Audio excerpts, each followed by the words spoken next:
আসসালামু আলাইকুম। আশা করি সবাই ভালো আছেন। এই মুহূর্তে আমি যে ভিডিওটা করছি এটা কোনো এক গ্রামে গিয়ে একটি পুকুর পাড়ে বসেছিলাম, তাই ভিডিওটা করে আপনাদের দেখানোর চেষ্টা করছি।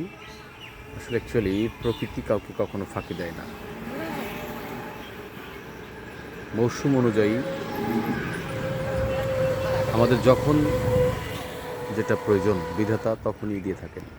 যেমন এই পুকুরটায় দেখেন, পুকুরটায় গোটা পুকুরেই কচুরি পানা দিয়ে ভরে গেছে, বাট পুকুরটা অনেক সুন্দর।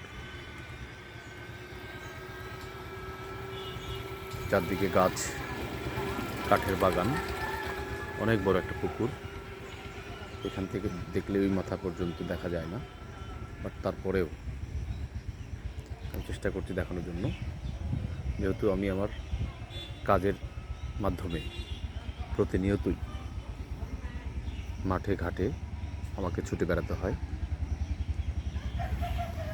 আমার মনে হলো এই ভিডিওটা আপনাদের সাথে শেয়ার করে ফেলি। ধন্যবাদ সকলে, সবাই ভালো থাকবেন।